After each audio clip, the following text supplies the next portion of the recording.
Hello student, welcome to Shri academy. Guys, जो आज हमारा लिटरेचर के अंदर जो टॉपिक है वो है लिटरेरी टर्म का है। तो आज से हम लिटरेरी टर्म शुरू कर रहे हैं, लेकिन दो चार राइटर रह गए थे जो एब्सर्ड थिएटर से रिलेटेड हैं, वो बहुत इंपॉर्टेंट है। तो पहले उसको करेंगे, उसके बाद जो हम लिटरेरी टर्म को करेंगे। तो स्टार्ट करते हैं गाइस। एब्सर्ड थिएटर, तो ये एब्सर्ड थिएटर है क्या, पहले तो इसकी बात करते हैं। एब्सर्ड का अगर हम मीनिंग की बात करें गाइस, तो नॉर्मल अगर हम डिक्शनरी में देखते हैं तो एब्सर्ड का मीनिंग होता है भद्दा, मजाक, ये होता है। तो यानी कि ऐसी बात जो बिल्कुल आपको एबनॉर्मल सी लगे, भद्दी लगे, उसको बोला जाता है। लेकिन अगर हम लिटरेचर में बात करें तो एब्सर्ड थिएटर का क्या मीनिंग होता है गाइस? इसका मीनिंग होता है कि मीनिंगलेस चीज़ों में मीनिंग को ढूंढना। तो यहाँ पे ये है कि वो कोई थीम पे लेके काम नहीं करते थे ऐसे। ये इस ग्रुप के जो राइटर थे वो कोई इनका कोई पर्टिकुलर थीम नहीं होता था। यानी जो नॉर्मल आदमी को जो चीज़ें मतलब कि मीनिंगलेस नज़र आती थी, जो हम ये कहते हैं कि भाई ये कुछ नहीं है, क्या है ये, तो वो जो है राइटर उन्हीं में मीनिंग ढूंढने की कोशिश करते थे। तो गाइस, ये जो पढ़ने के नहीं है, मतलब आप इनको डिटेल में पढ़ोगे तो शायद आपको लगेगा कि आप टोटल बोर हो जाओगे, एक पेज पढ़ते ही आपको समझ में ही नहीं आएगा हो क्या रहा है। लेकिन ये राइटर इंपॉर्टेंट है उस टाइम के। तो मैंने यहाँ पे कुछ इंपॉर्टेंट राइटर लिए हैं, आपको उनके नाम याद रखने हैं कि ये एब्सर्ड थिएटर से मतलब बिलोंग करते हैं। और दूसरा ये जो है इनके वर्क क्या है, इनके वर्क के नाम क्या है, तो ये चीज़ें आपको ध्यान रखनी है गाइस। तो सबसे पहले लेते हैं एल्बर्ट कैमू। इनका जो है मिथ ऑफ सिसिफर, स्ट्रेंजर और आउटसाइडर और प्लेग, ये जो है तीन इनके नॉवल हैं, इनके जो प्ले हैं। आपको इनको जो है इनके नाम याद रखने हैं। नेक्स्ट है एल्बर्ट एल्बी। एल्बर्ट एल्बी जो है जो राइटर है, who is afraid of Virginia Woolf, जू स्टोरी, हु इज़ सिल्विया, ये नाम याद रखने हैं गाइस। इनमें से सीधे क्वेश्चनिंग हो जाती है, इसमें ना तो कोई कैरेक्टर के नाम पूछता है, एक्चुअल में कोई खास कैरेक्टर होते ही नहीं है, ना तो कैरेक्टर के नाम पूछे जाते हैं। इसमें से सीधा जो है ये पूछा जाता है ये वर्क किसका है और ये किससे रिलेटेड है, इस तरह का क्वेश्चनिंग हो सकता है। तो एब्सर्ड थिएटर से रिलेटेड है ये। आगे है सैमुअल बेकेट है guys. Samuel Beckett, Albert Camus, ये जो है मतलब ऐसे तो चारों मैंने बड़े इंपॉर्टेंट ही लिए हैं, आपको चारों का हर वर्क याद रखना है। तो सैमुअल बेकेट का नाम बहुत बड़ा है इन सब में। तो इनमें जो है सैमुअल बेकेट का जो वेटिंग फॉर गोडोट है, ये हमारे जो पोस्ट ग्रेजुएशन है शायद उसमें भी लगा हुआ है। तो अगर आप इसको पढ़ने बैठो तो इसकी जो स्टोरी है वो स्टोरी तो कुछ है ही नहीं कि कोई आएगा उसकी वेट कर रहा, कोई आएगा आएगा, ये चल रहा है। और वो जो है गोडोट से मतलब यहाँ पे गॉड से रिलेटेड है कि कोई आता ही नहीं है फिर। तो पूरा प्ले जो है इस वेट वेट में निकल जाता है कि कोई आएगा आएगा। लेकिन अगर आप पढ़ने बैठते हो उसको एज ए रीडर, आप उसको पढ़ते हो तो आप जो है उसमें टोटल बोर हो जाते हो 2 पेज पढ़ के कि हो क्या रहा है। और फिर यही फीलिंग तो फर्स्ट पेज के टाइम पे होती है और यही फीलिंग जो है लास्ट पेज पे होती है जब आप पहुंचते हो कि आप ये पढ़ाई क्यों, इसमें था ही क्या, ये लिखा ही क्यों, इस तरह की फीलिंग आती है।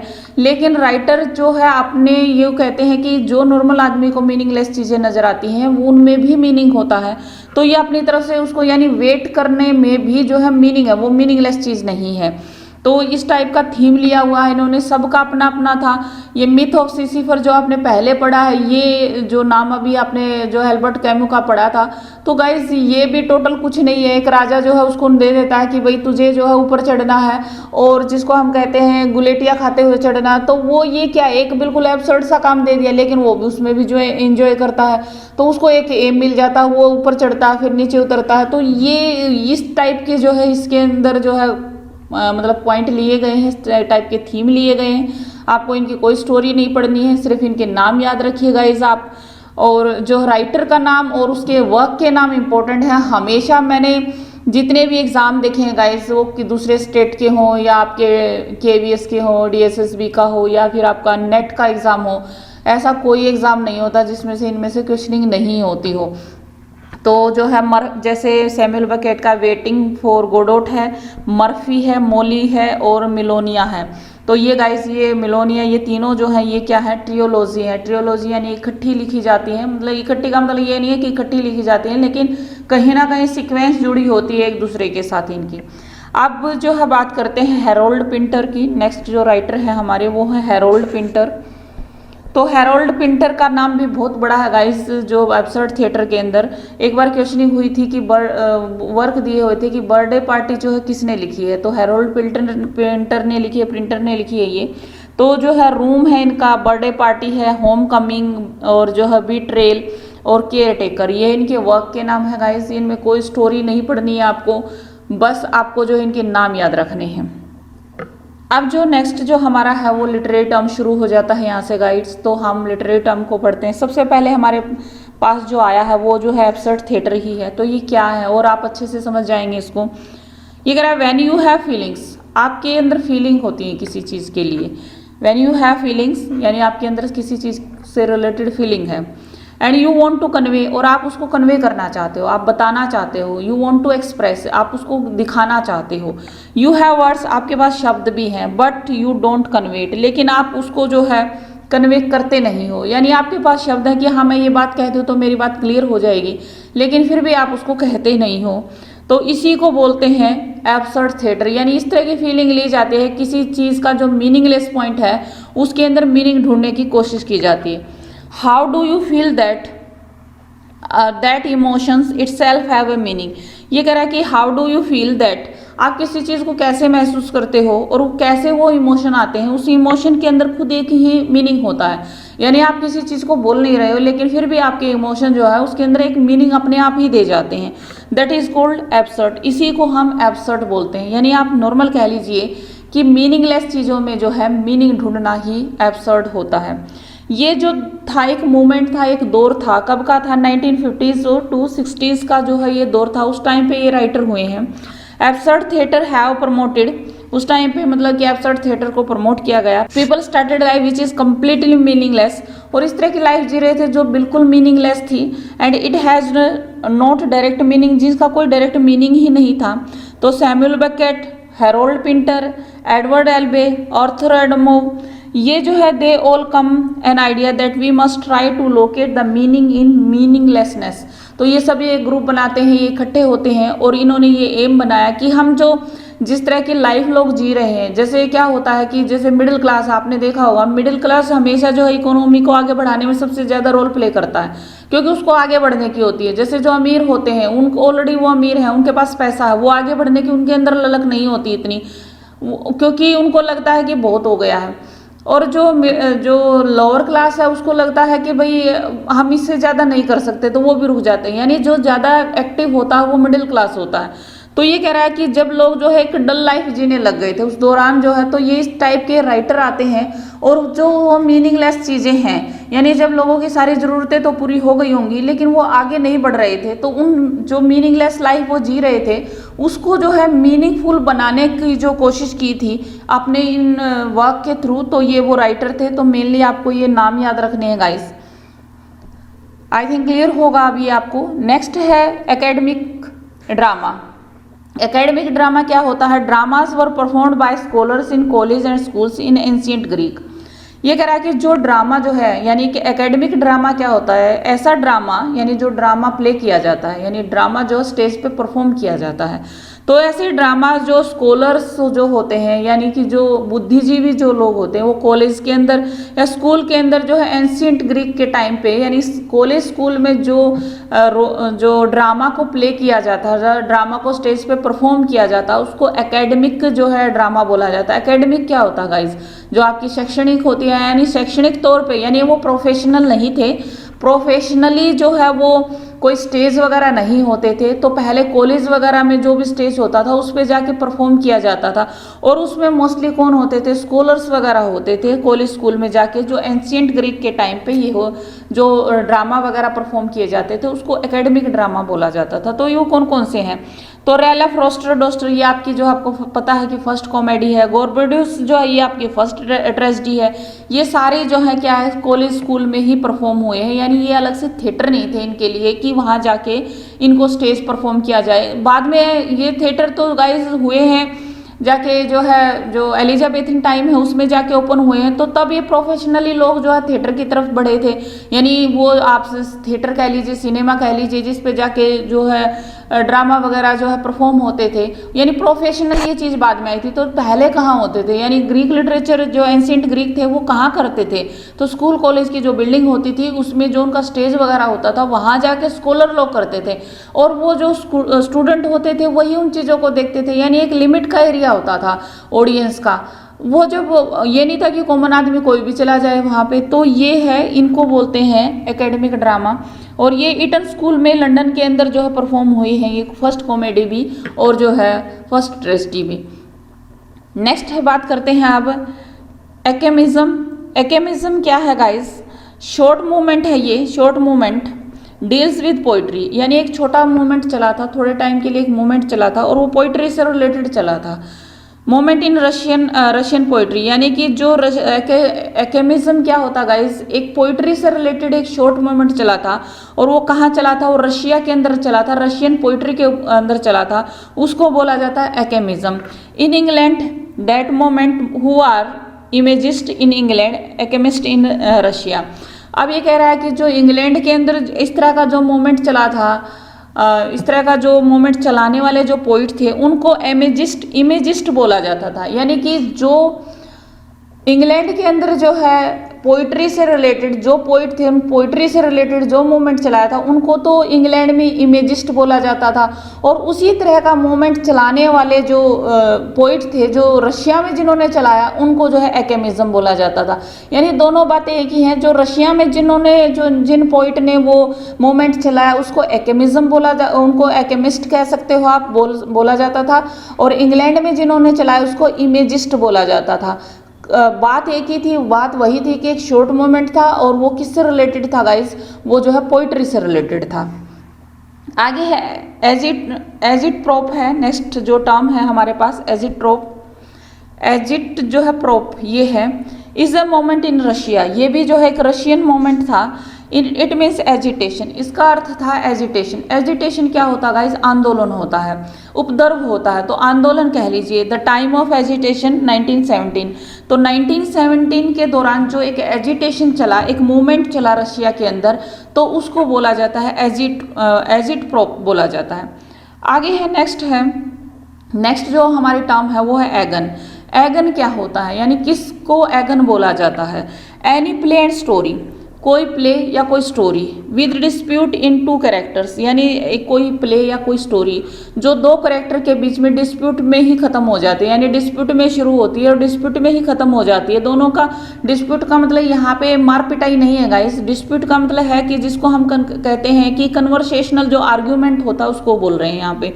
तो दोनों का जो है मतलब पूरा जो थीम है या पूरा जो पार्ट है वो दोनों की जो है कन्वर्सेशन में ही निकल जाता है। और कन्वर्सेशन वो नॉर्मल कन्वर्सेशन नहीं है, आर्ग्यूमेंटेटिव है वो, यानी कि वो जो है आपका एक किस्म से ये कहें कि थोड़ा डिबेट टाइप है, तो उसको बोला जाता है एगन। तो उसको ही यानी play and story with the dispute in two characters forms a major part of action in the story, यानी नॉर्मली जो पार्ट है स्टोरी का वो उस डिबेट में ही खत्म हो जाता है, तो उसको बोलते हैं एगन। तो हमारे पास एक कैंडिडा है, एक जो कैंडिडा एक प्ले है हमारा, वहाँ पे जो है दोनों जो आपने पढ़ा है ये जो विलियम ठाकरे का जो है कैंडिडा, उसके अंदर आपने देखा है कि जो लवर है और जो लवर है और जो हस्बैंड है दोनों की डिबेट चलती है कि जो उस कैंडिडा के लिए मोर सुटेबल कौन है। तो दोनों की बहस में ही वो एक दूसरे से आर्गुमेंट करते हैं और पूरा प्ले लगभग उसी में बीत जाता है, तो उसको बोलते हैं agon. In modern theory Harold Bloom has used it. अगर मॉडर्न थ्योरी की बात करें, इस मॉडर्न थ्योरी के अंदर हैरोल्ड ब्लूम ने जो है इसको यूज़ किया है, showing the struggle between the new poets and old poets. इसने जो है जो न्यू पोइट्स और ओल्ड पोइट की जो स्ट्रगल है आपस में जो दोनों का द्वंद्व है उसको शो किया गया। ही used it in his book anxiety of influence.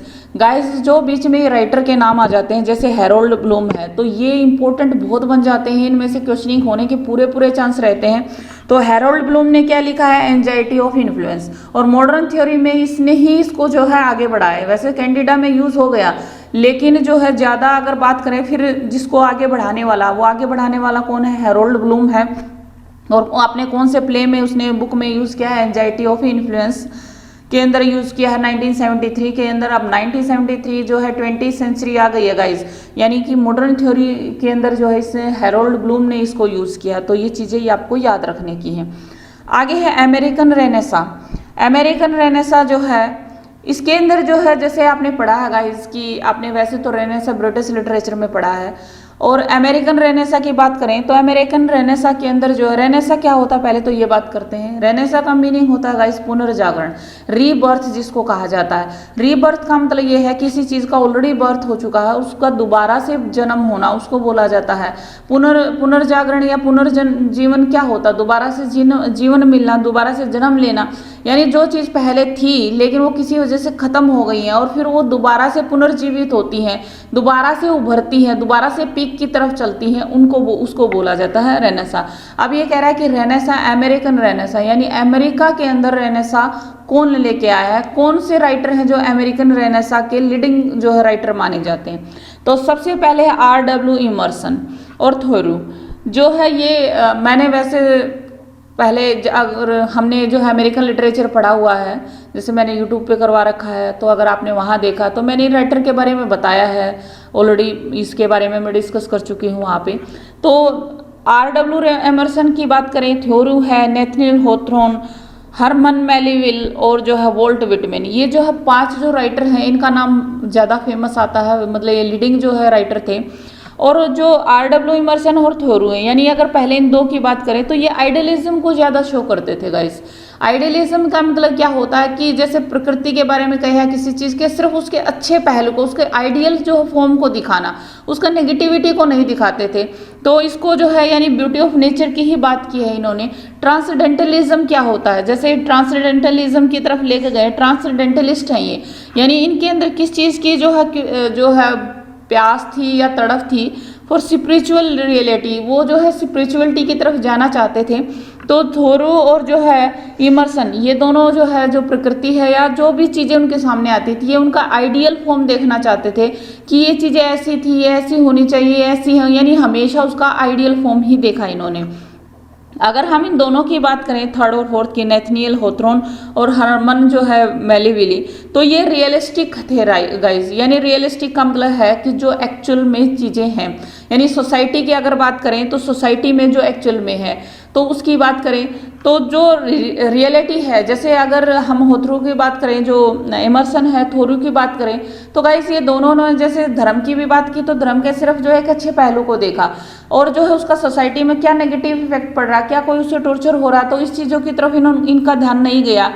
लेकिन अगर हम नेथनियल हॉथॉर्न की और हरमन मेलीविली की बात करें तो हमने वहाँ देखा कि इन्होंने इस तरह के प्ले लिखे हैं जिसके अंदर जो सोसाइटी के एक्चुअल जो सिचुएशन है, रियलिस्टिक जो सिचुएशन है, उसको शो किया है। और जो है वोल्ट विटमैन, इन्होंने जो है गाइस दोनों चीज़ों को शो किया है। ये दोनों जो है मतलब कि आइडियोलॉजी को मानने वाले थे। ये ब्यूटी ऑफ नेचर को, यानी नेचर की ब्यूटी को भी मानते थे और उसकी जो है जो उसका इविलनेस है उसको भी इन्होंने अपने वर्क में रिप्रेजेंट किया है। Beauty of nature and evilness दोनों को जो है इन्होंने रिप्रेजेंट किया। He followed both group. ठीक है गाइस, तो ये जो है अमेरिकन रेनेसा है आपका। ये नाम याद रखने हैं, जो बातें मैंने बताई हैं इनके बारे में याद करनी है। इमर्सन ट्रांसलेटेड चैप्टर 2 श्लोक 19 ऑफ भगवत गीता। इन्होंने, इमर्सन ने जो भगवत गीता है हमारी, जो हिंदी माइथोलॉजी के अंदर जो हमारी बुक है, पवित्र बुक जिसको हम कहें, होली बुक जो है हमारी भगवत गीता, तो उसके अंदर जो आपका चैप्टर 2 है और उसका श्लोक जो है 19 है, उसको इसने ट्रांसलेट किया है और उसी के ऊपर जो है उसी के पॉइंट ऑफ व्यू से इसने एक पोएम लिखी है जिसका नाम है बर्मा। और उसने इसमें कहा है, I am the creator, I am the destroyer, यानी मैं ही जो है रचना करने वाला हूँ और मैं ही जो है विनाश करने वाला हूँ। तो ये उसके ऊपर इन्होंने वहाँ से लिया। यानी आप इस बात से समझ सकते हो कि ये जो है आइडियोलॉजी इसकी कैसी थी, यानी आइडियलिज्म की तरफ, स्पिरिचुअलिटी की तरफ ये ज़्यादा थे। नेक्स्ट बात करते हैं अब angry young man. Angry young man क्या होता है गाइस? ये जैसे मैंने आपको बीच में राइटर करवाए थे तब भी मैंने बताया था, जैसे अगर हम जो है अमिताभ बच्चन की जो है के बारे में बात करें तो जैसे अमिताभ बच्चन के बारे में बोला जाता है एंग्री यंग मैन थे वो। तो आप एंग्री यंग मैन होता क्या गाइज? अगर आप उनके जो जवानी के टाइम के, जो उनके यूथ के टाइम की फिल्में हैं, उनको अगर आप देखो तो वो ऐसे हीरो के रूप में रिप्रेजेंट किए गए हैं जो एक सोसाइटी, एक ऐसा जवान, एक ऐसा नौजवान लड़का जो है सोसाइटी में इसीलिए विरोध में खड़ा हो जाता है क्योंकि गरीब जो अमीर लोग जो है गरीबों का शोषण करते हैं, तो वो गरीबों का की मदद के लिए अमीरों का शोषण खुद करने लग जाता है, यानी उनकी चोरी करेगा, फिर वो गरीबों में बांट देगा उस सामान को, उस पैसे को। यानी कि वो उसको लगता है कि वो जो है जो अमीर लोग हैं वो, जैसे आपने देखा होगा फैक्ट्रियों में काम करते हैं, तो वो इस तरह से जो हीरो है वो मदद के लिए उठता है, यानी कि वो रिक्वेस्ट नहीं करता किसी से। एंग्री यंग मैन है, वो रिक्वेस्ट नहीं करेगा, वो सिस्टम को झेलेगा नहीं, वो उस सिस्टम को बदलेगा अपने तरीके से, चाहे वो उसका रास्ता गलत हो चाहे सही हो, उसको बोलते हैं एंग्री यंग मैन। तो आपने देखा कि हीरो क्या करता है फिर, वो जो है जो बड़े बड़े जो इंडस्ट्रियलिस्ट हैं या फिर जो उद्योगपति हैं या फिर फैक्ट्री वाले हैं या अमीर लोग हैं, उनसे वो या तो मार पिटाई करके या फिर उनकी चोरी करके कैसे भी करके उनका सामान उठाएगा, उनके पैसे निकालेगा और वो फिर गरीबों में बांट देता है। तो इसका जो ऐसा जो नेचर होता है किसी प्ले के अंदर हीरो का, उसको बोलते हैं एंग्री यंग मैन। तो ये जो है टर्म जो आई थी नॉर्मली, ये 1950s के जो ऑथर थे उन्होंने यूज़ की है। 1950s में ऑथर आए थे, जो कैरेक्टर उन्होंने यूज़ किए हैं वो एंग्री यंग मैन के किए थे। तो जिमी पोर्टर है guys, Jimmy porter look back in anger, यानी लुक बैक इन एंगर जो है ये 1950s के अंदर आया हुआ है और इसमें जिमी पोर्टर है ये कैरेक्टर है, तो ये जो है एंग्री यंग मैन है। किंग्सले एमिस ने भी लिखा है, लक्की जिम लिखा है, तो उसमें भी जो ये 1954 में आया है और इसके अंदर भी जो कैरेक्टर है जो हीरो है वो एंग्री यंग मैन है। जॉन ब्रेन ने लिखा है रूम एट द टॉप, ये नॉवल है और इसमें जो है वो खुद को ही जो है एज एंग्री यंग मैन की फॉर्म में दिखाते हैं। नेक्स्ट है एंटी हीरो। एंटी हीरो क्या होता है कि कोई ऐसा प्ले लिखा जाता है जिसमें जो है हीरो तो होगा लेकिन वो जो है एंटी हीरो क्वालिटीज वाला होगा, यानी हीरो या जो है लीडिंग कैरेक्टर तो जरूर होगा लेकिन जो उसमें हीरो होता है वो जो है हीरो वाली क्वालिटी नहीं होती है उसके अंदर। जैसे हीरो वाली क्वालिटी क्या होती है, जैसे आप मूवी में देखते हो तो हीरो कैसा होता है, हीरो जो है मतलब कि फिजिकली जो है स्ट्रेंथ उसमें होगी, मेंटली स्ट्रेंथ उसमें होगी, वो ईमानदार होगा, वो जो है मतलब कि अगर लव करता है तो वो लॉयल होगा, वो अपने पेरेंट्स की भी जो है रिस्पेक्ट करने वाला होगा, वो मतलब उसमें सारी अच्छी बातें होंगी।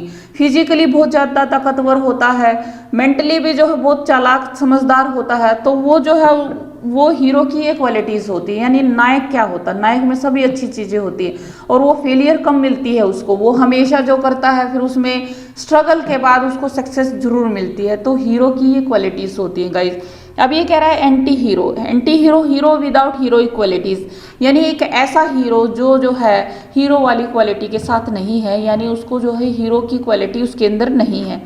तो डेथ ऑफ ए सेल्समैन, ये जो है एक अमेरिकन राइटर है उनका वर्क है, डेथ ऑफ आर्थर मिलर का है, आई थिंक सो, कंफर्म तो मुझे ध्यान नहीं है, लेकिन डेथ ऑफ ए सेल्समैन जो है गाइस, इसके अंदर एक कैरेक्टर है विली लोमैन। तो इसमें जो कैरेक्टर है वो इस तरह का ही एंटी हीरो है।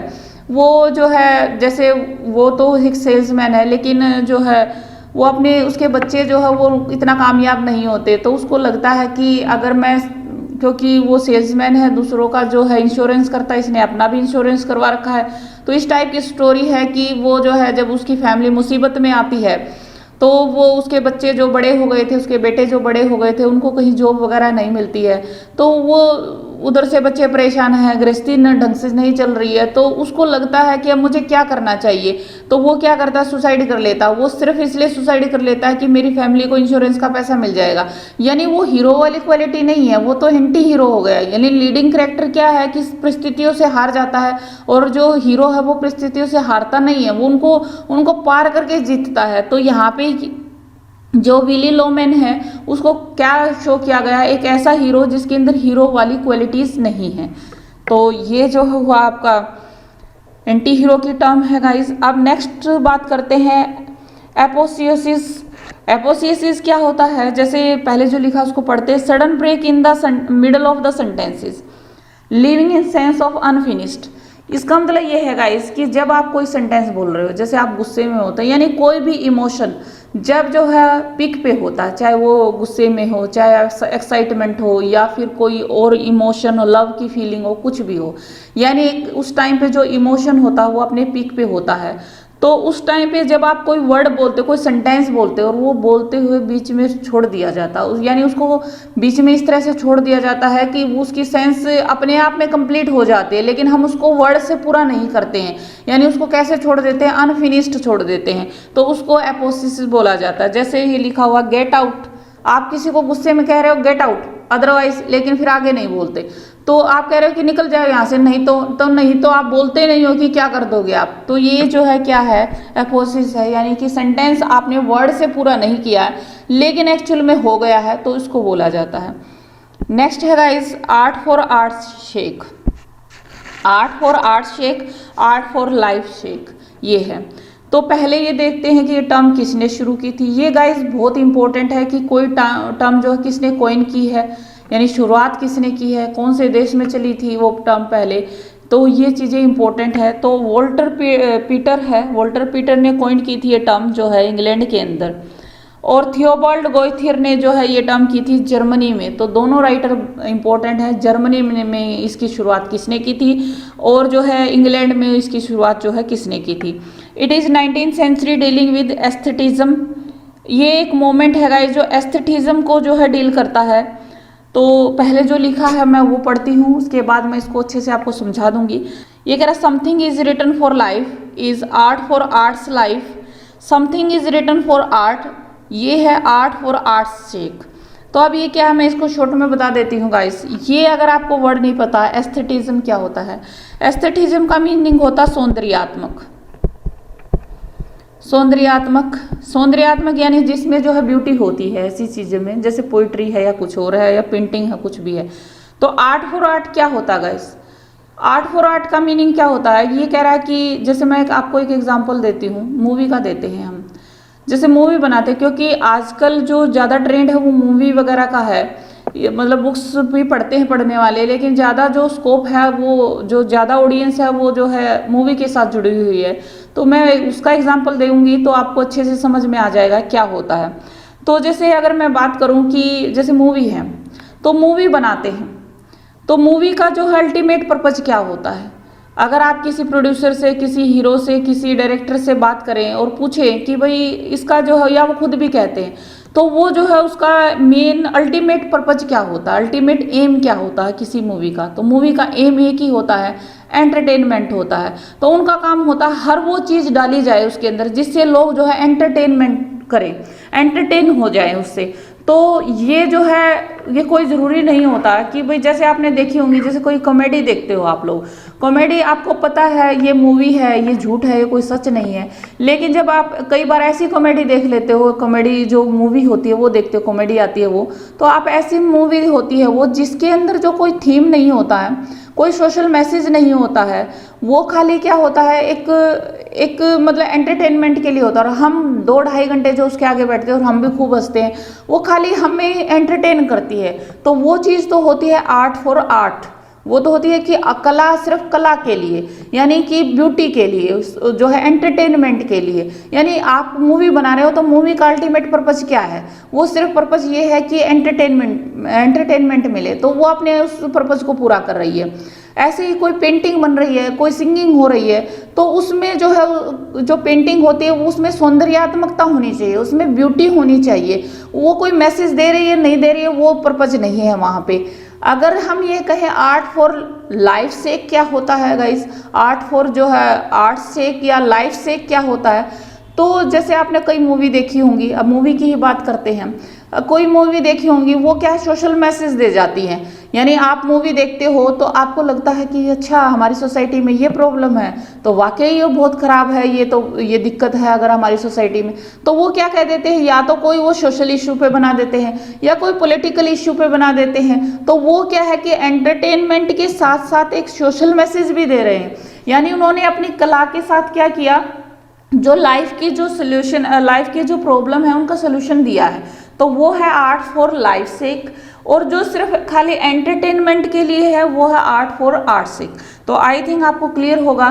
तो यहाँ पे उस टाइम पे मूवी वगैरह तो नहीं होती थी, तो जो बुक लिखी जाती थी, जो पेंटिंग वगैरह की जाती थी, तो ये कह रहा है कि भाई जो पेंटिंग बनाई है, अगर किसी पेंटर ने या किसी राइटर ने कोई बुक बनाई है, तो वो जो है एस्थेटिज्म के लिए होनी चाहिए, यानी सौंदर्य के लिए। आप उसमें देखो कि ब्यूटी है कि नहीं है, वो कोई मैसेज दे रही है नहीं दे रही है, डजेंट मैटर। तो इसका मतलब वो क्या है, आर्ट फॉर आर्ट शेक है, यानी कला सिर्फ कला के लिए है।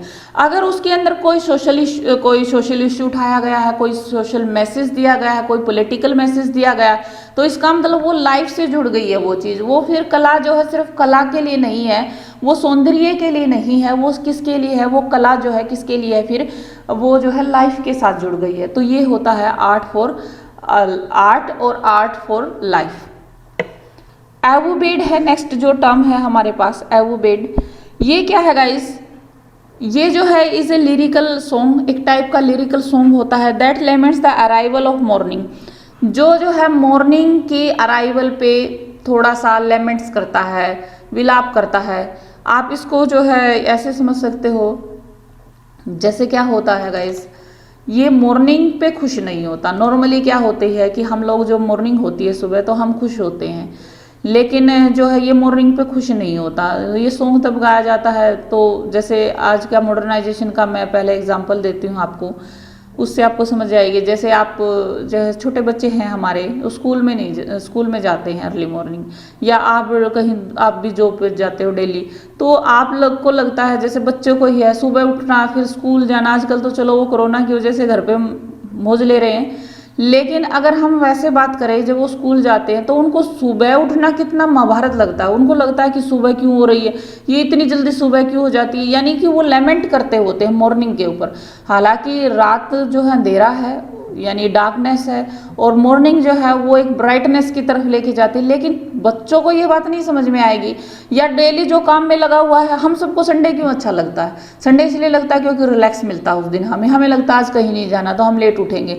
तो यहाँ पे एवोबेड क्या होता है गाइस, तो एक ऐसी चीज़ जो आपको जो थोड़ी सी तकलीफ देती है। कौन सी चीज़, जो मॉर्निंग है वो आप उससे आपको तकलीफ होती है। बच्चों को तकलीफ क्या है कि उनको मॉर्निंग में उठना पड़ेगा, फिर तैयार होना पड़ेगा, नहाना पड़ेगा, स्कूल जाना पड़ेगा, तो वो क्यों खुश होंगे मॉर्निंग को देख के। तो ये है एवोबेड है, ये है इसका मीनिंग, यानी मॉर्निंग को देख के, सूर्य को देख के, मॉर्निंग को देख के, यानी सुबह हुई ही क्यों, तो उसको बोलते हैं एवोबेड बोला जाता है। जैसे यहाँ पे मतलब नॉर्मल मैंने आपको ये समझा दिया, लेकिन जैसे ये लिखा कि जॉन डन ने द सनराइजिंग लिखा है, तो गाइस ये एक्चुअल में क्या है, जॉन डन ने या जो राइटर है वो किस फॉर्म में लिखते थे, वो स्कूल के बच्चों की फॉर्म में नहीं लिखते थे।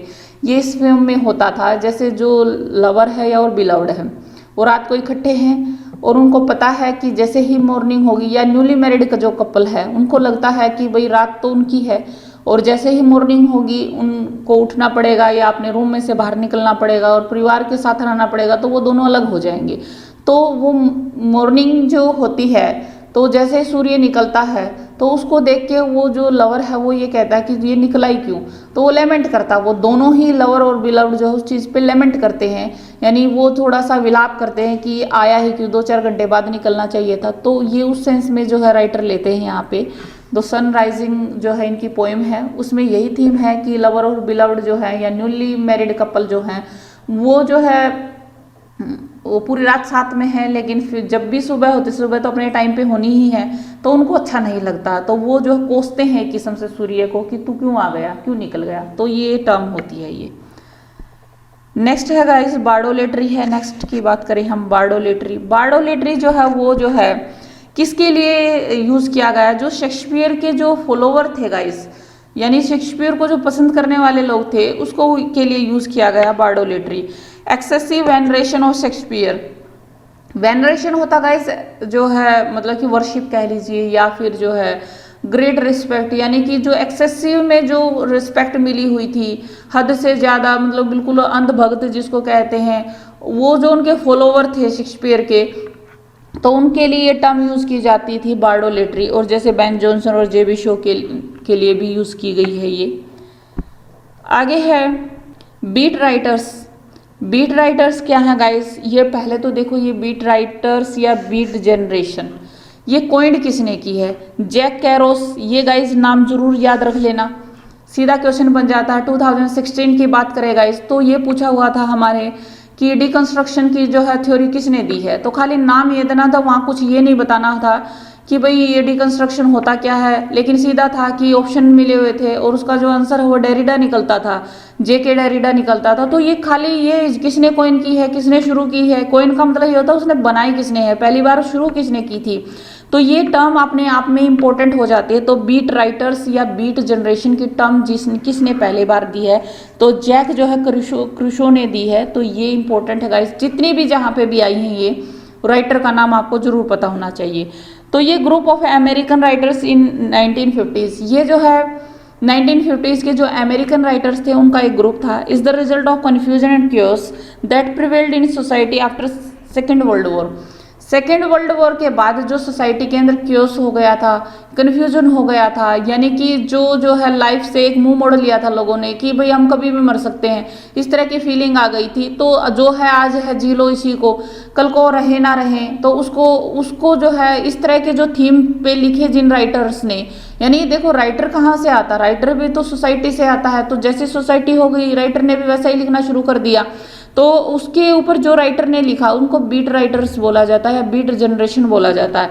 तो हिप्पी कल्चर आ गया था इसके अंदर। हिप्पी कल्चर क्या होता है मैंने आपको पहले भी बताया गाइस। हिप्पी कल्चर जैसे ड्रग एडिशन लेना शुरू कर दिया था, टैटू बनने लग गए थे, सेक्स ही जो है सबसे बड़ी चीज हो गई थी। तो इस टाइप का जो नेचर था हिप्पी कल्चर इसको बोला जाता है। यानी खाओ पियो मस्त रहो, बस आगे कल की चिंता नहीं करनी है, जो कुछ है बस आज है, तो उसको बोला जाता है हिप्पी कल्चर। नेक्स्ट है जो टर्म है हमारी बिल्डिंग रोमांस। क्या होता है गाइस, बिल्डिंग रोमांस क्या होता है, journey from childhood to maturity. यानी जब एक ऐसा प्ले या ऐसा नोवेल जिसके अंदर जो है जो हीरो है, जो प्रोटेगनिस्ट है, जो लीडिंग कैरेक्टर है, उसके बचपन से लेके और उसकी जवानी तक या और आगे तक उसकी जो एज पूरा उसका मोमेंट दिखाया जाता है उसको बोला जाता है बिल्डिंग रोमांस। जैसे आपने मूवी में भी देखा होगा कई बार हीरो का बचपन दिखाते हैं और बचपन से कुछ सीन दिखा के थोड़ा बहुत दिखा के फिर उसको जो है उसकी यंग एज में लेके आते हैं, तो उसको बोला जाता है बिल्डिंग रोमन। यानी कि बचपन से लेके और उसका जो है मैच्योरिटी की एज तक लेके आना वो होती है ये टर्म। तो ग्रेट एक्सपेक्टेशन के अंदर जो है जो पिट है, जो पिट नाम का लड़का है उसका जो है दिखाया गया है। किम है और जेन एयर के अंदर भी जो है वो जो कैरेक्टर है वो इस तरह से दिखाया गया है कि उसके बचपन से लेके और जो है उसकी स्टार्टिंग तक जो है दिखाया है। आगे है स्टार्टिंग से लेकर मैच्योरिटी तक उसको शो किया गया है। आगे है गाइस बाइनरी अपोजिशन क्या होता है। बाइनरी अपोजिशन क्या होता है, बाइनरी का मतलब होता है एक दूसरे के विरोध होना, लेकिन विरोध का मतलब यहाँ पे जैसे सेंस में जैसे ये कह रहा है नियरेस्ट अपोजिशन, मतलब बिल्कुल पास के जो अपोजिशन होता है उसको बोला जाता है नियरेस्ट अपोजिशन। तो गाइस बाइनरी अपोजिशन क्या होता है, जैसे डे नाइट है, यानी डे का अपोजिट क्या होता है नाइट, और नाइट का अपोजिट क्या होता है डे होता है। और ब्लैक और वाइट है, जैसे अच्छा और बुरा है, खट्टा और मीठा है। तो इस तरह के जो वर्ड होते हैं जिनको हम अपोजिट वर्ड बोलते हैं वही बाइनरी अपोजिट बाइनरी जो है अपोजिशन होता है गाइस। लेकिन इनका राइटर नहीं यूज़ किया करते हैं, इनका ये नहीं है कि खाली हम यहाँ पे आप विपरीतार्थक पढ़ रहे हो हिंदी के हिसाब से कहे या हम एंटोनियम्स पढ़ने लगे, नहीं गाइस। यहाँ पे क्या मीनिंग होता है, यहाँ पे मीनिंग होता है कि बीट जो बाइनरी अपोजिशन होता है ये वैल्यू बताते हैं। अगर दिन ही ना हो, अगर रात ना हो तो दिन की क्या वैल्यू है, हमें पता ही नहीं चलेगा दिन की क्या वैल्यू है। जब रात आती है तभी तो हमें पता चलता है कि दिन ये था, जब दुख आते हैं तभी तो हमें सुख की वैल्यू पता होती है। तो ये राइटर इस तरह से यूज करते हैं कि हमें लगता है कि ये अपोजिट है एक दूसरे के, लेकिन ये अपोजिट होने के साथ कॉम्प्लीमेंट्री भी हैं एक दूसरे के। कॉम्प्लीमेंट्री का मतलब ये है कि एक के बिना दूसरे की कोई वैल्यू नहीं है। तो जैसे अगर हमें सुख ही सुख मिलता रहे तो हमें क्या पता कि सुख से हम बोर हो जाएंगे, तो दुख आता है तो हमें सुख की वैल्यू पता चलती है। अगर हमें जो है मतलब कि अगर दिन आता है रात आती है तो हमें दिन की वैल्यू पता चलती है। तो यानी कि डार्कनेस है तो लाइटनेस का पता चलता है, लाइट का पता चलता है, हमें प्रकाश का पता चलता है। तो ये बाइनरी अपोजिशन होता है। आगे है ब्लूम्सबरी जो है ग्रुप है, नेक्स्ट है Bloomsbury group. Family group of Virginia Woolf, ये एक किस्म से जो है वर्जीनिया वुल्फ का जो फैमिली ग्रुप था उनके लिए ये यूज़ किया गया है गाइस। उन राइटर्स के जो वर्जीनिया वुल्फ का जो फैमिली के जितने राइटर्स थे उन्होंने मिलके जो एक ग्रुप बनाया उसको ब्लूम्सबरी ग्रुप बोला जाता है।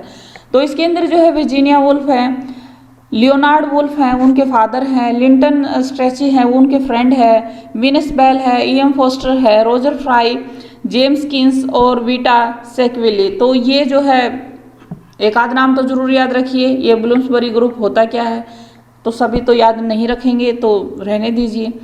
आगे है ब्लू स्टोकिंग ग्रुप क्या है। Blue stocking only for female, ये सिर्फ फीमेल के लिए यूज़ किया जाता गाइस, और ये कोई शान शौकत में यूज़ नहीं किया जाता था, ये इंसल्टिंग वे में डेरोगेटरी फॉर्म में यूज़ किया जाता था।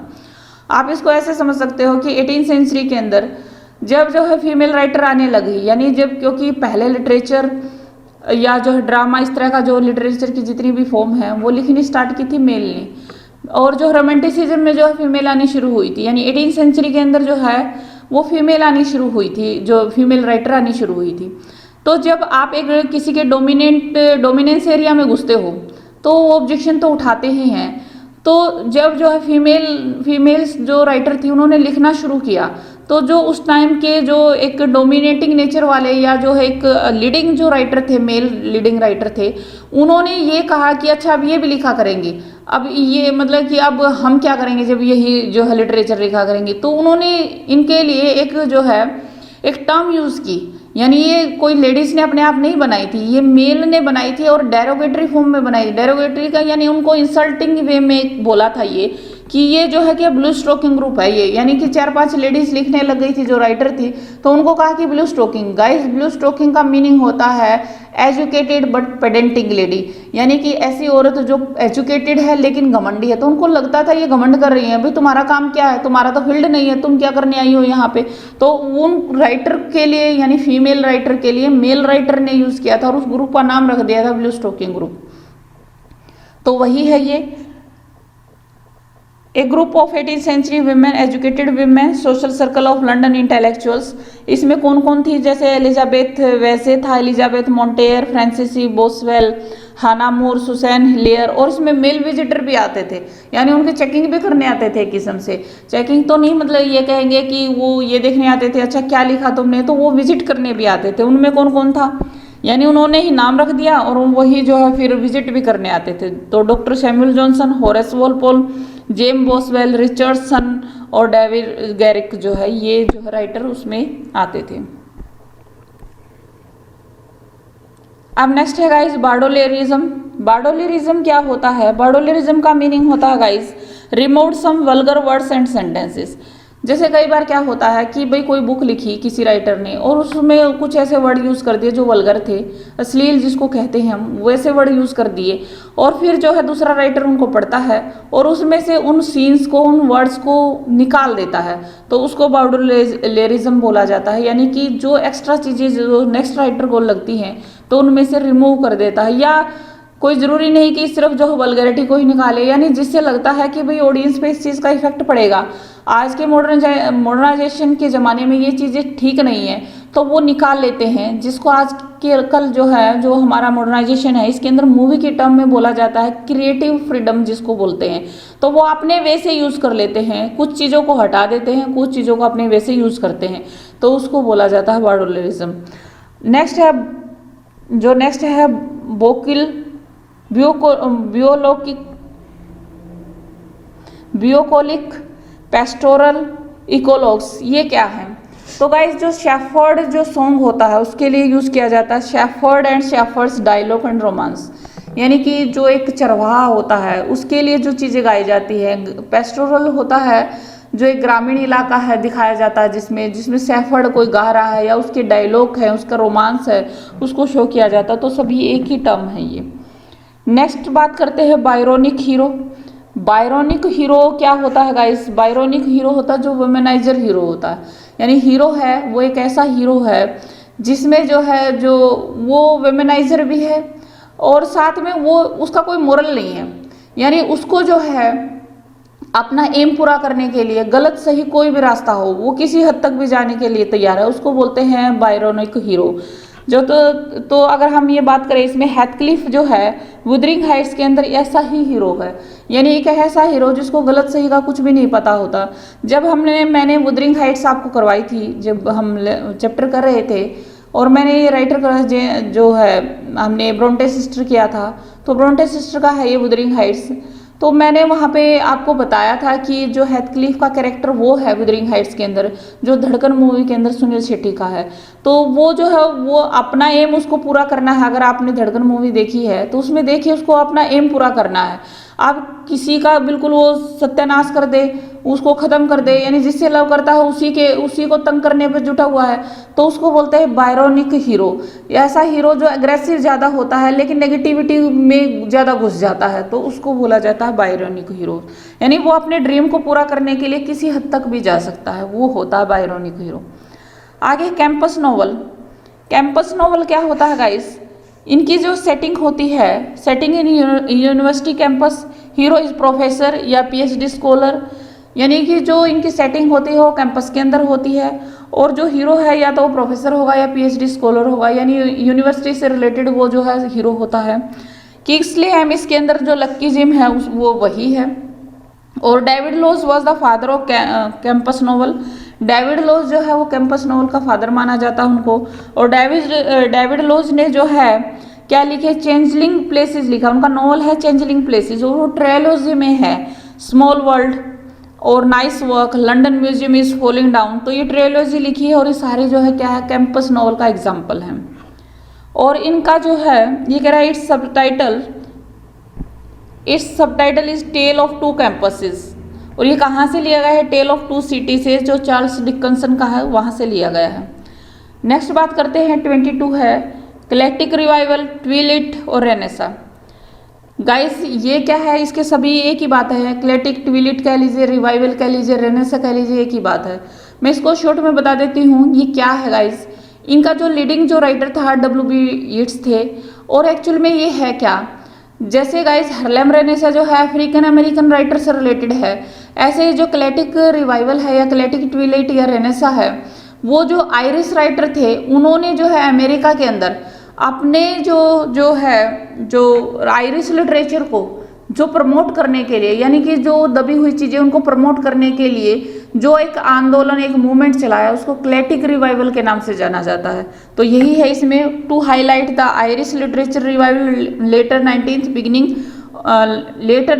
बिगिनिंग ऑफ 20th, यानी ये 19th सेंचुरी के लास्ट में शुरू होता है और 20th सेंचुरी के बिगिनिंग तक मतलब चलता है। ये उस टाइम के दौरान का टाइम पीरियड का है ये गाइस, इसको क्लेटिक रिवाइवल बोलते हैं। और इनके जो लीडिंग कैरेक्टर थे, वो लीडिंग जो राइटर थे वो W.B. यीट्स थे, लेडी ग्रेगरी थी, और जो है G.M. सिंच थे। तो ये जो है ये तीन राइटर जो है W.B. यीट्स सबसे ज़्यादा इम्पोर्टेंट है इनके अंदर, क्योंकि इनका जो है क्लेटिक रिवाइवल में इनका जो है एक प्रोमिनेंट जो है प्लेस था। तो गाइस आज के इस वीडियो में लिटरेरी टर्म में आज इतना ही, मिलते हैं फिर किसी और वीडियो में, तब तक के लिए थैंक यू स्टूडेंट।